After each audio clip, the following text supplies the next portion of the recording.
Well, welcome to the Black Men Speak podcast. Happy New Year 2022.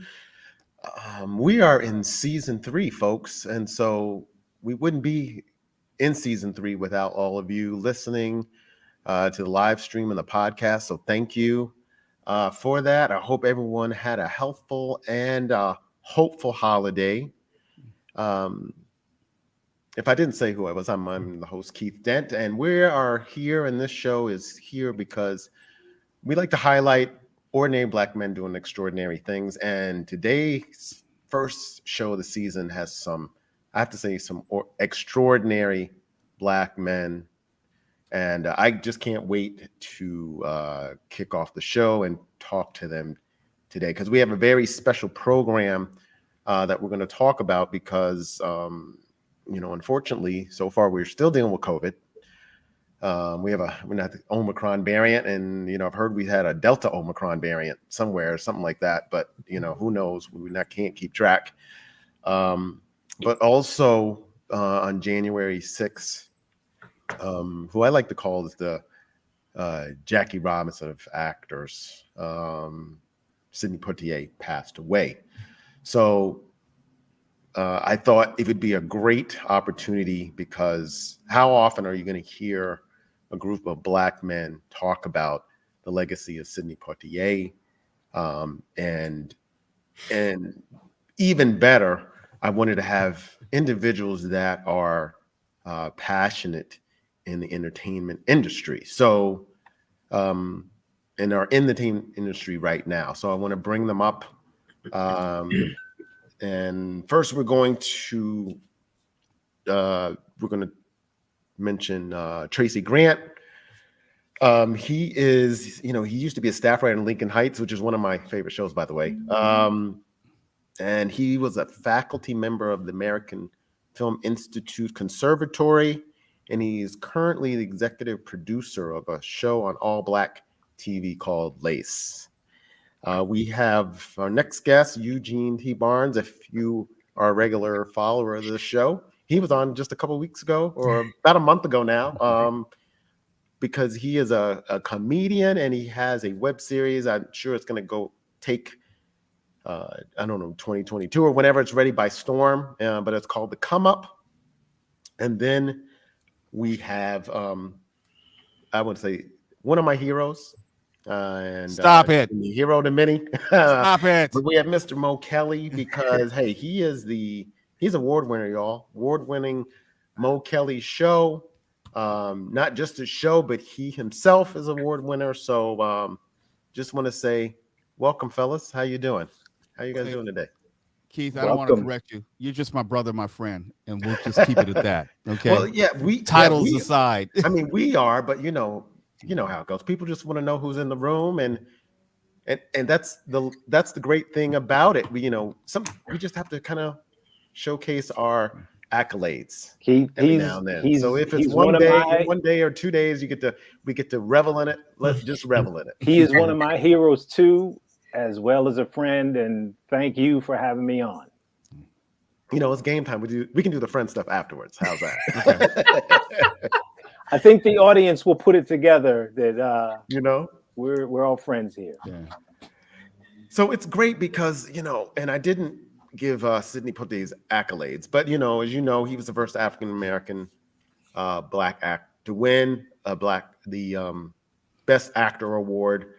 He's been in such roles as Lilies of the Field, Heat of the Night, To Serve with Love, some of his great movies, and then Guess Who's Coming to Dinner, and then Uptown Saturday Night, Stir Crazy. He directed those films.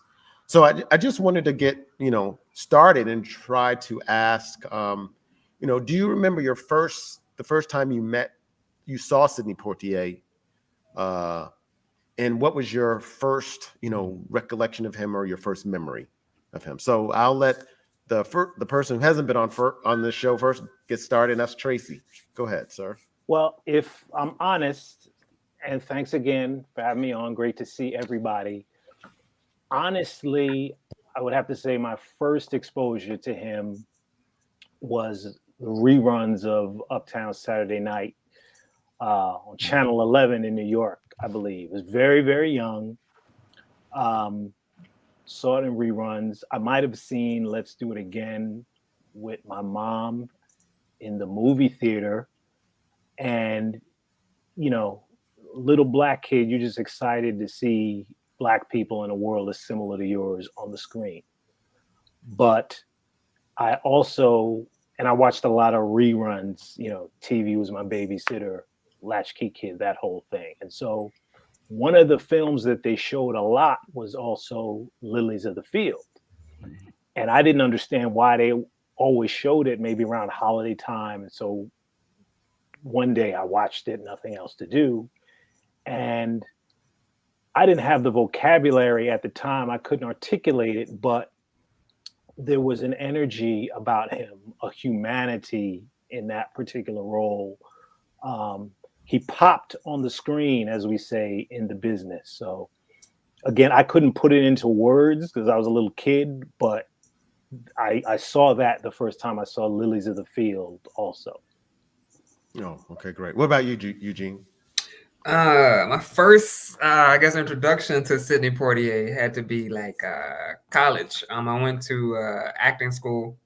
I had, seen him and knew the name before then, of course, but when I really got to delve in, I went to an acting school in New York City, New York Conservatory of Dramatic Arts, and acting school in New York City. There's very few Black people around, so I went to school with a lot of white people, and I had a teacher in particular who would really just down Black people in the industry. It's like, the talent's not there. He said these things. Like nowadays, he would be like, just cancel. But he was like, there's no talent in the community, the stuff we've done. And, and he was brainwashing the small group of Black people that there were in the school, and I had like friends and colleagues that were agreeing with him, Black people. And I'm like, no, y'all, no. So I took it upon myself to do my research. And then Sidney Poitier was one of the first people that I came across, and the first film I think I saw was Guess Who's Coming to Dinner. And so, yeah, man, I had to take it. And, we started our own little like Black film class within this school, you know what I mean? So that was like he was one of the first ones I was able to bring back to that teacher and was like, no, well, look at this, And so, yeah. That's interesting. Yeah. That I can't wait to hear your answer to this other question I have. So what about you, Mo? I, like Tracy, we're around the same age, so we were probably exposed to him at the same time. I don't know if it was Uptown Saturday Night or Guess Who's Coming to Dinner. It might have been the same year that it was shown to be, but my father specifically sat me down. It was one Sunday afternoon. I do remember that, and we were watching Guess Who's Coming to Dinner. It was on TV, and he pointed out to me, look at this man, how he comports himself. And Sidney Poitier in that movie specifically, if you don't know, it's about how he meets this white woman in Hawaii, and he meets the family. He's the surprise who's coming to dinner, and he has to meet these supposed white liberal parents and convince them that they should get married. Now, for me, unlike Tracy, my world, I was going to mostly white schools, so I could identify with his plight, trying to convince the wider white world of his own worth. And there was something else. My father pointed out to me, look how he stands up straight. Look at the dignified manner in which he carries himself. He is proud of who he is. I remember my father pointing out those things to me. And so that's something that I took away from everything I watched with Sidney Poitier, because at the same time, in the middle to late 1970s, you could still find Al Jolson and Amos and Andy reruns on TV. There was still this dueling, I would say, dialogue, if you will, as far as what a Black man should look like on TV. And he explained to me that Sidney Poitier was profound, if only because that was the first time in which Black folks were really allowed to act alongside white folks in a non-subservient way. And so that was my introduction to Sidney Poitier. Wow, that's great. Yeah. That's great. And so what I found fascinating, so they had, of course they did everyone was doing the exposés on Sidney Poitier last weekend.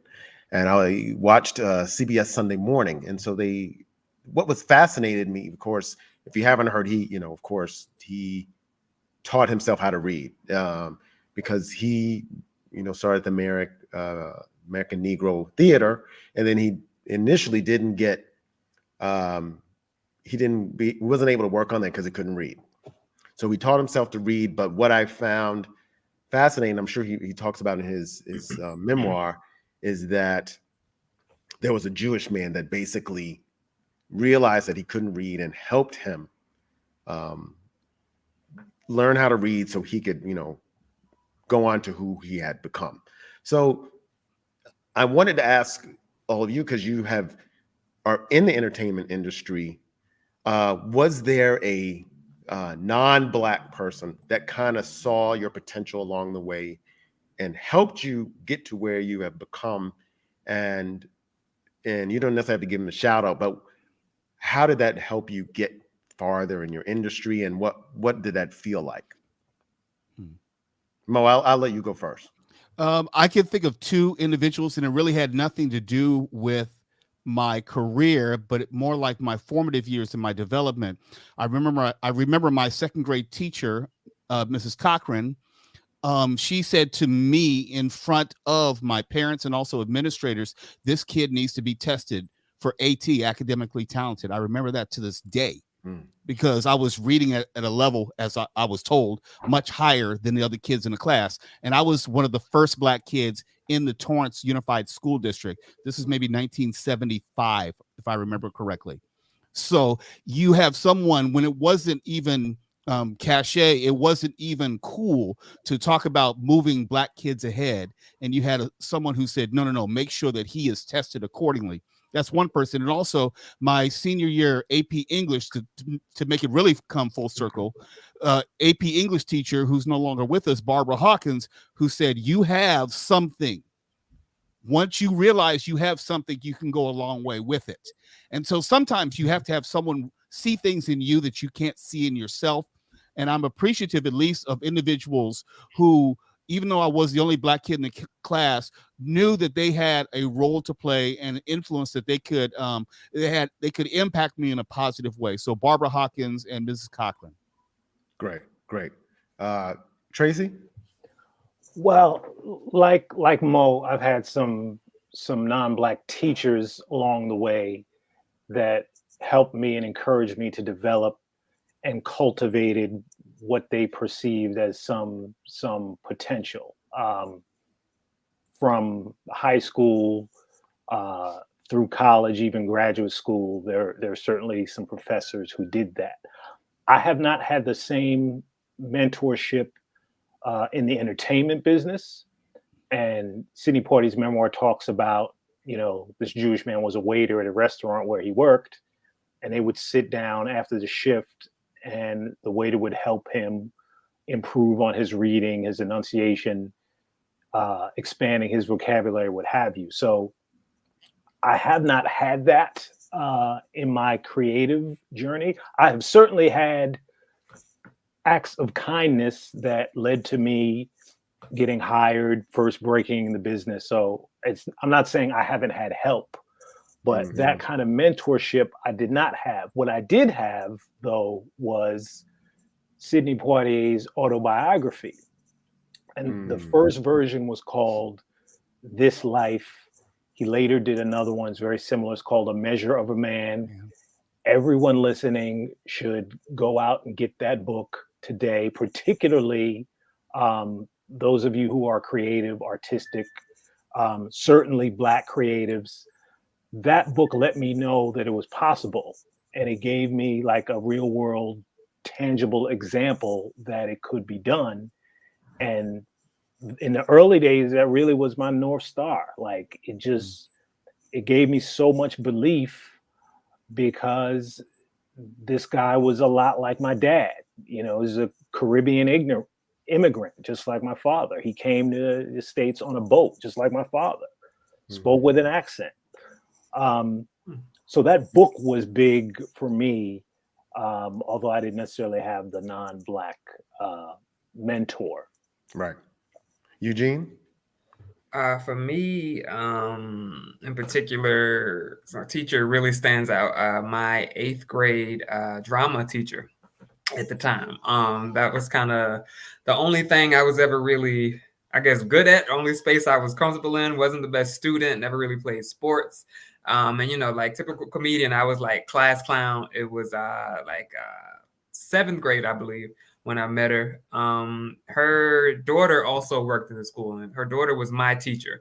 And she came in to the class. I'm like causing trouble, and what I did was I had a pretty good English accent at the time, and so she was a new teacher, so I spoke in an English accent for like half a year, and she believed that I was like that I was English, and so it got to the point even where I would be speaking, kids would be laughing at me, they would get in trouble because she thought they were picking on me, and they're laughing because they know I'm not English, and so when she found out, like, she didn't get mad or whatever. She did get mad, but she didn't like punish me or anything. She was like, I got somebody I need you to meet.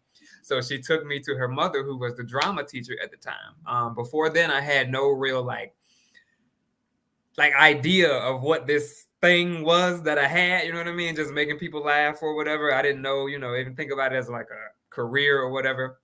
And that teacher, Miss Zoya was her name. She is her name. She's still here. She took me aside, like, yo, you need to like do this. Like, I have this program or whatever. And so she put me, in skits, whatever. I did talent shows and everything like that. And that she's actually how I got into the acting school that I attended in New York. I grew up down in Florida. So she was like, there's an audition in Orlando, which was like the next town over from me. I think you should do it. I had no real it's by this high school at this point. We kept in contact, and so she hit me up about the audition. Had no real idea, what I was gonna do. Hadn't applied to any colleges, anything like that. Just kind of was seeing what was gonna happen. And so I went over to the audition she told me about. I got accepted to my acting school on the spot, and like moved to New York, and I'm still here. So Never look back. Do you Yeah. still break out in the accent every now and then? It's not as good as it used to be. I haven't had to use it like that. It's not as good as it used to be. I figured you would do that just for entertainment purposes with your kids. So we do it. We do it because they try to do it, and I try to help them out. Oh, okay. When they hear it in movies and stuff, they try to do it. Gotcha. Okay. But they do. So yeah, so let's kind of get in a little bit of the, kind of the nuts and bolts of who Sidney Poitier was as an actor, because in the beginning, he was very strategic in his roles that he took, because he wanted to focus on race neutral roles, because he wanted to change the kind of the perception of who Black actors were. Of course, around that time we were probably playing butlers, and we could probably go down the list of everything. So I want to kind of start with you, Mo, first. One, because you're out in kind of LA and here, but do you think that he accomplished his goal, kind of changing that perception for all the, for the Black actors that came after him? Oh, absolutely. Sometimes you have to be able to see it in order to envision yourself being it. And I think he served as the prototype. I don't think that you can say that we would have a Denzel Washington today in the way that we look at Denzel Washington, who's just a great actor, or even a Will Smith, unless Sidney Poitier walked in those steps before him. We've had plenty of great actors, but a lot of times they were relegated to just Black spaces. One of my favorite of all time, I would love to have seen what Paul Robeson could have done today. Yes. With the vehicles which were available today. And unfortunately, he was not given that opportunity. I wonder what Ossie Davis would do today, as opposed to maybe 40, 50 years ago. And I thank people like Spike Lee for making sure that subsequent generations did not forget about him. But as far as Sidney Poitier, there was a line, in fact, in Guess Who's Coming to Get Dinner, where he's talking to his father, and he's chastising his father, saying, "You are stuck in the past. You see yourself as a colored man, where I," Sidney Poitier's character says, "I just see myself as a man." And I think he was speaking not only to the camera, not only to the audience, but also to Black people specifically. Like, this is where I want to take Black folks more generally. Will you please come with me?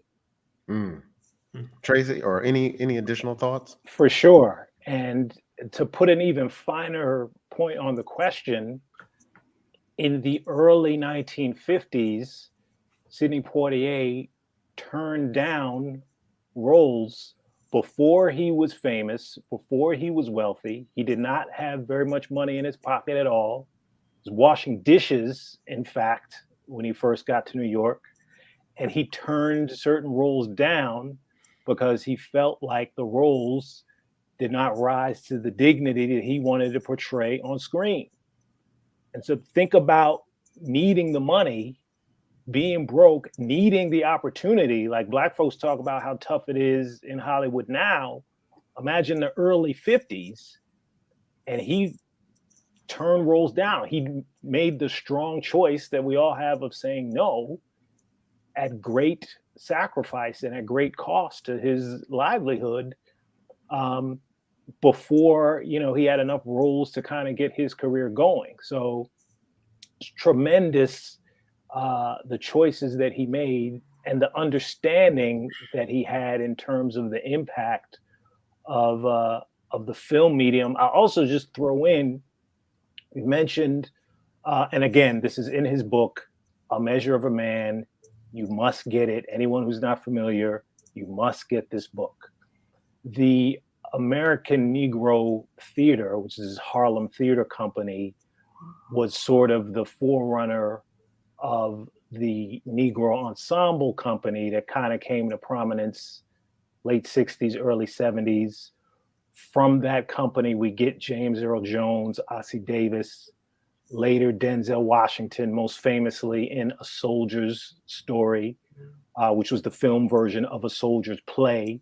And A Soldier's Play was the play that put that theater company on the map. So Sidney Poitier is very much the father of all of these folks in terms of their career and the path that he laid. And to Mo's point, Paul Robeson was blacklisted for having the similar integrity and being outspoken about his views. Like, he literally was barred from working in the theater.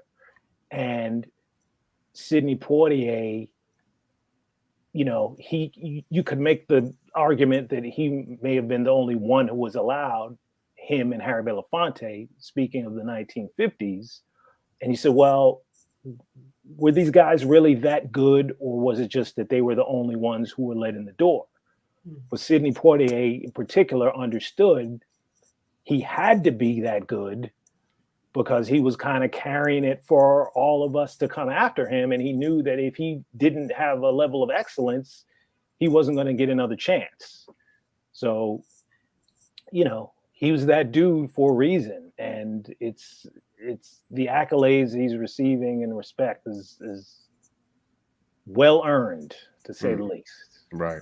Anything else to add, Eugene?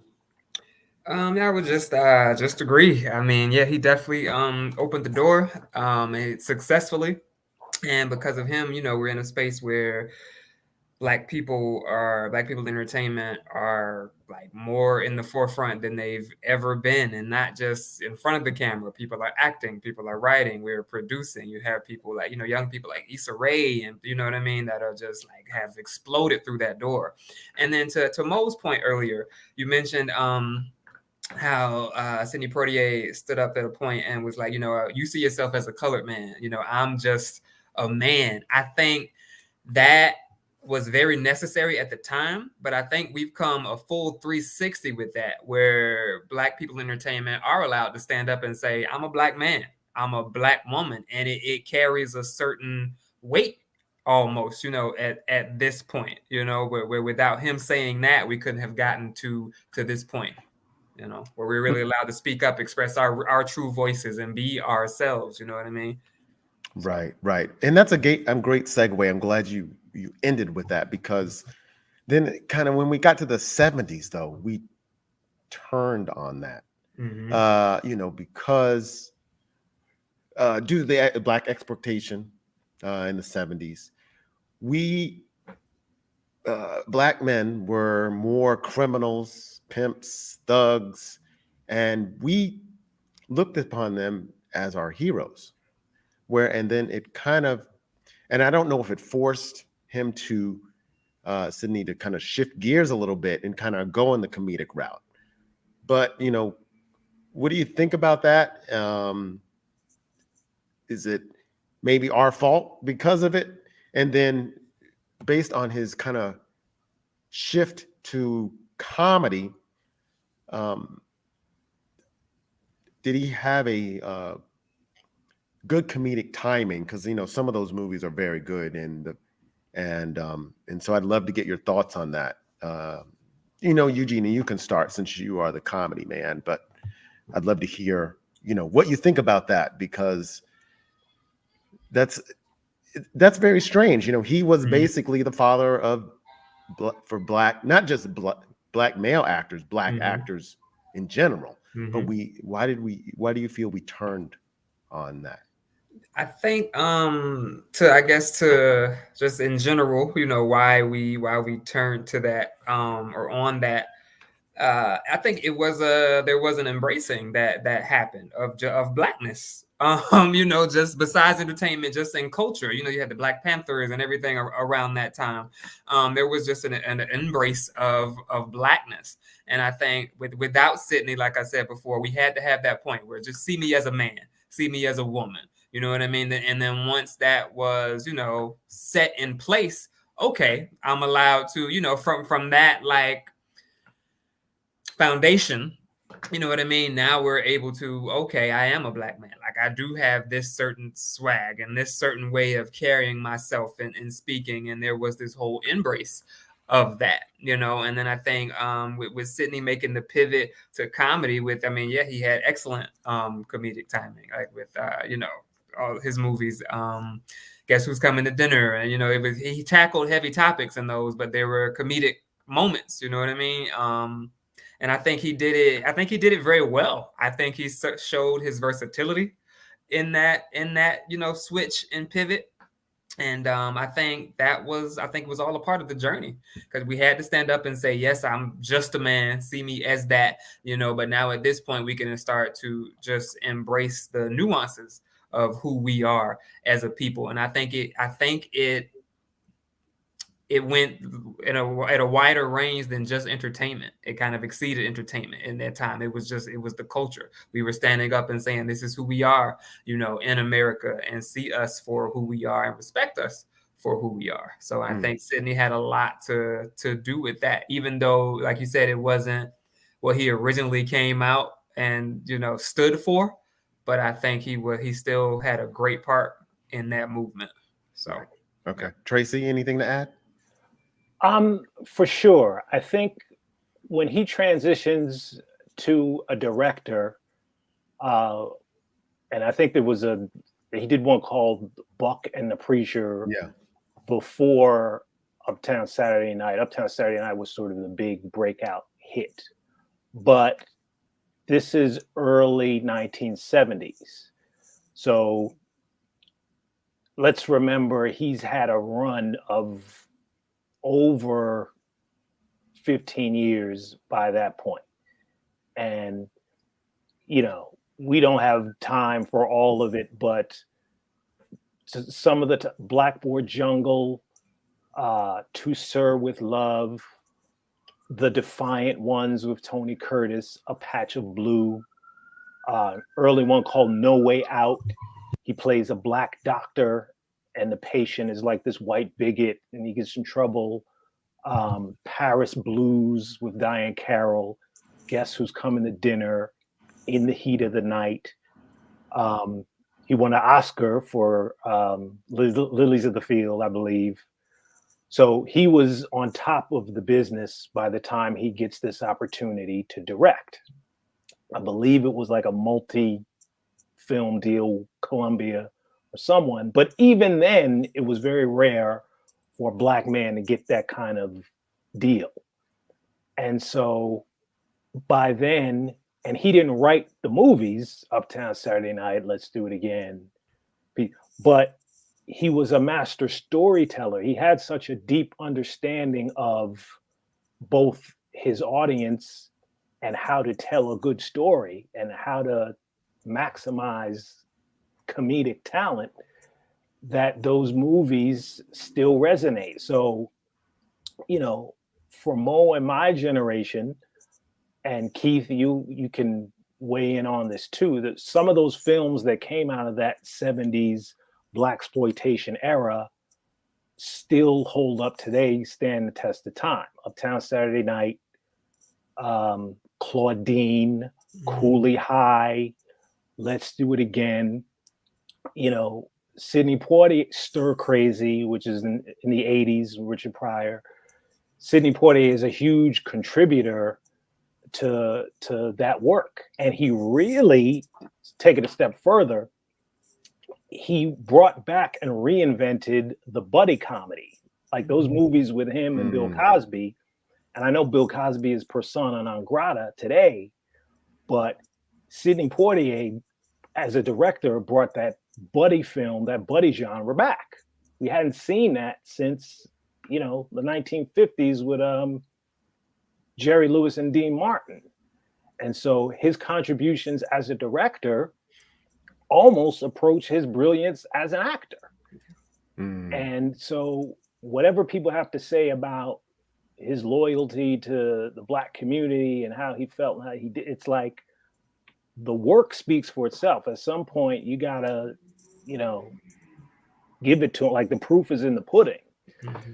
So, Gotcha.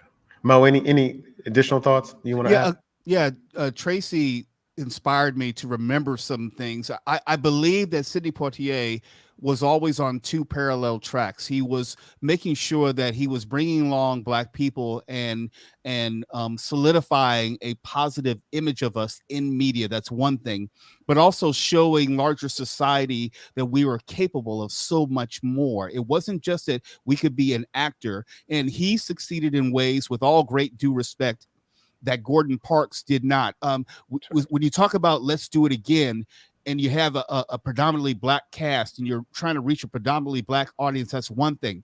But when you talk about Stir Crazy and the mainstream nature of that, and how it showed, I believe, to larger society, yes, if you give us the big budget, and yes, if you want to put in a white actor like Gene Wilder, that's fine. But we can make movies and create for wider audiences, which I think even resonates today when you see someone like a Ryan Coogler be handed this big budget, even though it was for Black Panther, but you can tell stories which are universal in nature. And I think Sidney Poitier, if anything, was talking about the universality of the human experience and laughter and these experiences, which he could communicate either through his acting or his direction.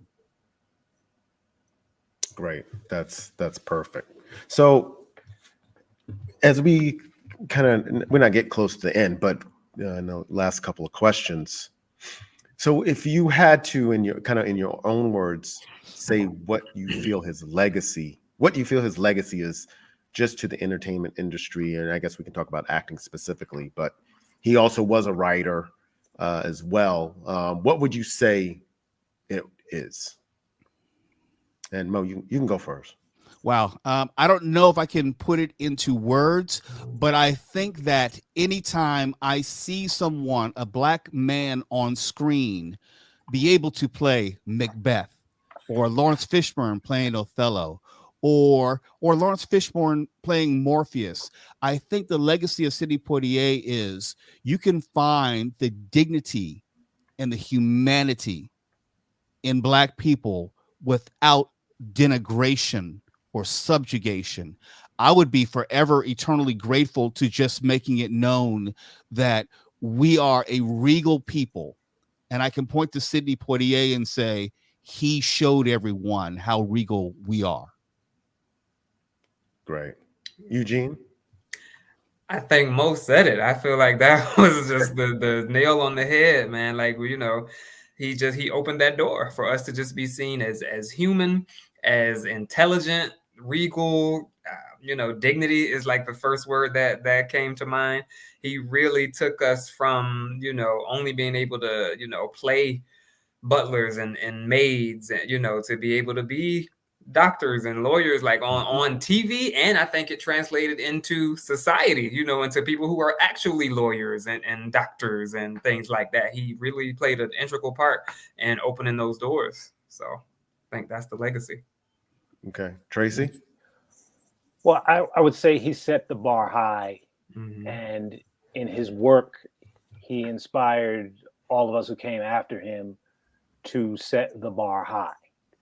And so if you set the bar high enough for yourself, in spite of potential discrimination, in spite of situations that may seem less than fair, if you're really, really good, you're going to get your due sooner or later. Mhm. So the discipline and the consistency for sure, but at the very start, like you have to be good. Like he made no bones about that. Like you can't just be okay.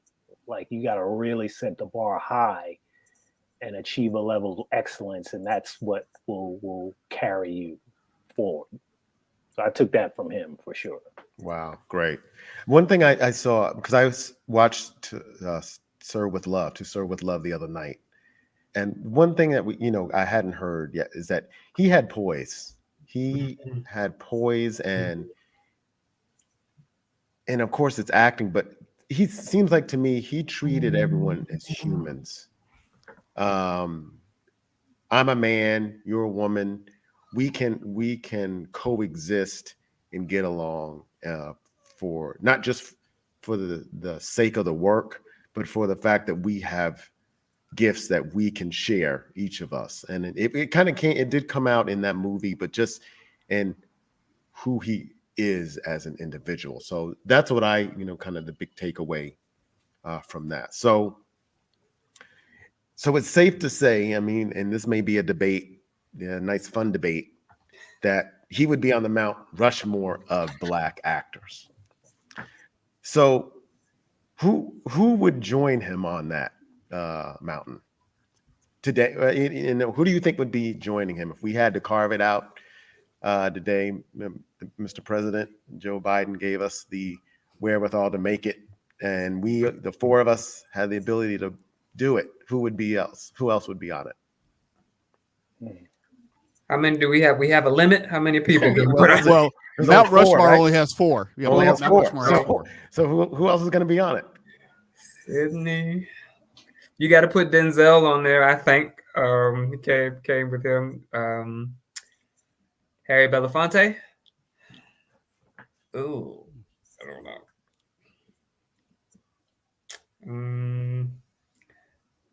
Huh.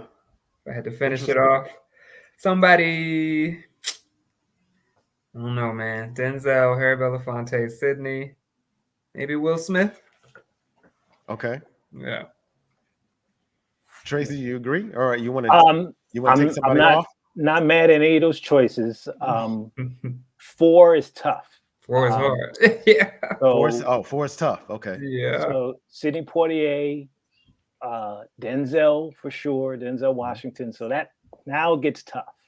Yes. I would put Jeffrey Wright up there. Not mad at that. Good. Yeah, very good. Yeah. And for me, Eddie Murphy. Okay. Not mad at that. But if there's one spot, it's probably going to be either Eddie Murphy or Don Cheadle. But I believe Eddie Murphy as an actor has the range and has put in enough work that he deserves that kind of attention. To your point, Tracy, his range is very, very underrated. People don't take him seriously enough as a serious actor. He's very good, and like he immerses himself. But that's a whole nother. Yeah, agreed. And maybe I'm not, but Jeffrey Wright. I may be familiar by face, but Jeffrey Wright, what was he in? These days, he's probably most known for Westworld, the Bond series with Daniel Craig. Yeah, he played Felix in the James Bond movies. Mm-hmm. He's Daniel Craig's guy. If you remember the Shaft remake with Samuel L. Jackson, he's Peoples Martinez. Peoples. Yeah. Okay. He played Dr. King. Yeah. Oh, wow. Movie. Okay. Yeah. There we go. Good luck. Yeah. Okay, Mo, would you? I gotta go. I'm a little bit more old school. I know this is arbitrary, but when I think of Mount Rushmore, I think of not only their ability and their contributions, but maybe even their activism and how they may have influenced future generations. And so it's harder for me to reflect on those right here, right now, because I can't necessarily accurately assess their impact on future generations. But I would say, obviously, Sidney Poitier. I would say James Earl Jones. I would say Paul Robeson and Denzel Washington. And my, right there, right next, if we had a fifth one, I would say Ossie Davis. For sure. Ossie Davis. Okay. So that's interesting. I like all of those, but one of the things I don't know if anybody mentioned, and he hasn't done a lot, but if we want to add all of he does comedic time. He has had some philanthropy and kind of activism. Danny Glover. Oh yeah. Oh no, he's right there too. Yeah, like sure. Tracy said, it's after the first two, it's real tough. It's tough. It's real tough. Yeah. But I wanted to give him a shout out. So, but that was a fun game to play. But all of those, if we had nothing else to say, is that Sidney Poitier was able to pave the way for all of those brothers, and I think that he has left a legacy, and I think tonight's show has really explained that he has really left a legacy for all of us. So I really want to thank you guys all for being on tonight. So you guys have been on the show before, except Tracy, so you already know kind of the last question that I have, so you don't have to answer, but Tracy hasn't, and he doesn't know this question is coming. So, but it's I always want to know, it's not just about what we do, but how we feel. So my question for you, and you guys can also answer if it's changed. Mo was on earlier in the year, last year, and Eugene's late, so it might not have changed. But my question for you, Tracy, is how are you feeling right now as a Black man? I am feeling grateful. I want to be hopeful. I'm cautiously optimistic, but I also have a lot of gratitude. A lot of folks have not made it this far. I kind of came out of the early days of hip hop and the music business. We lost a lot of artists, rap artists in particular, this past couple of years. Lost some folks to COVID in 2020. I did. And so, these are very challenging times.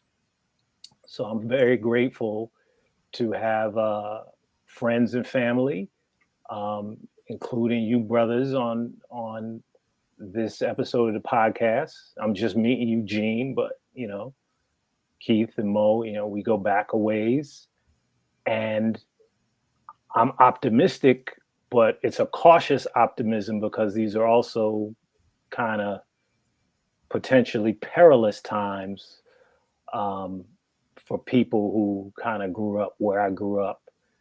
And so, you gotta stay ready so that you don't have to get ready. But at the same time, it doesn't always have to be doom and gloom. Just,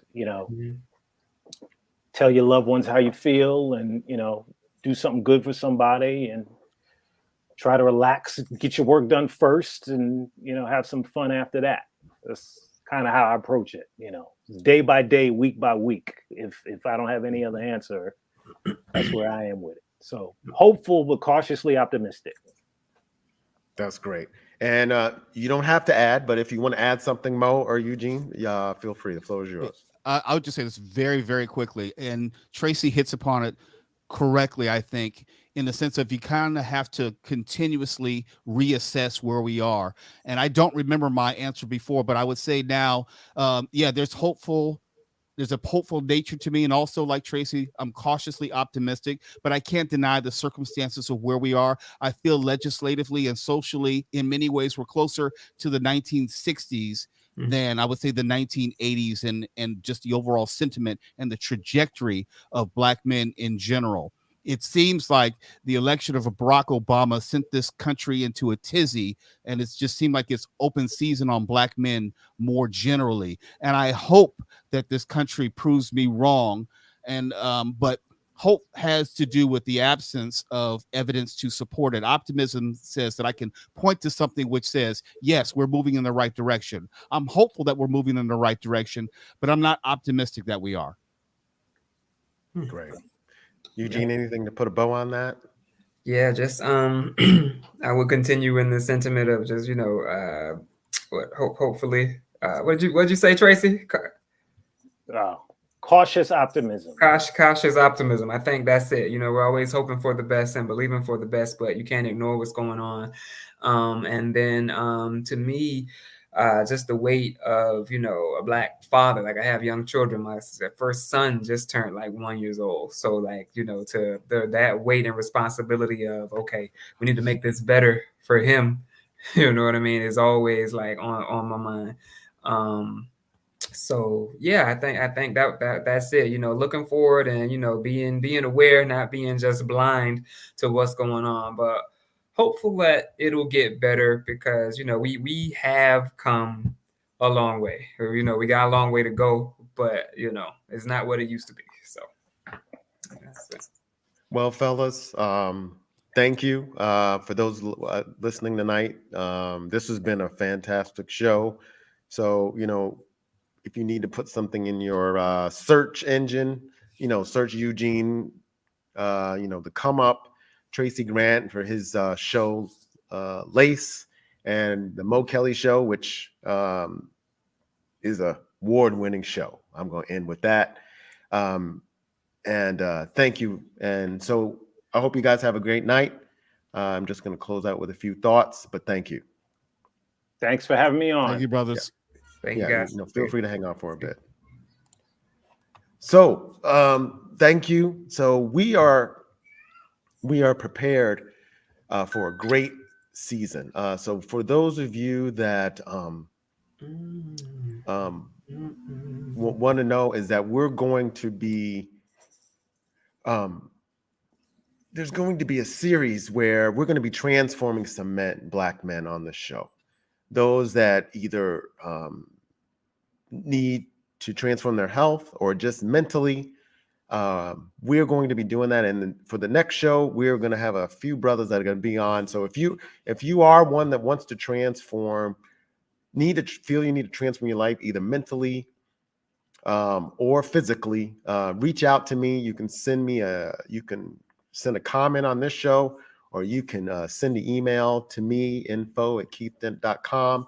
And we're going to do this throughout this year, because we need to show up not just for ourselves, but for our families and for our communities. And this is what this platform we're going to do. So we're really looking forward to that. Also, lastly, if you know of a young man that you feel has really done a great job, it doesn't have to be young, but just a black man that has done a great thing. There's a few books that I'm going to be giving away. My guest on the last show of 2021, Sean Dove, has a book called I Too Am America. And so I bought a few of his books, and I said, well, how can I, get this into the hands of some men that it may be inspirational for them. And so it's just going to be a kind of gift that I'm going to provide. If you want to nominate somebody or feel that you desire that book, just hit me up in an email or on my Facebook Live page, and I'll get the book to you. I have about 5 to give away. So I'm really looking forward to that. And I just thank you again and hope you guys have a great night. Hug your family and have a good evening.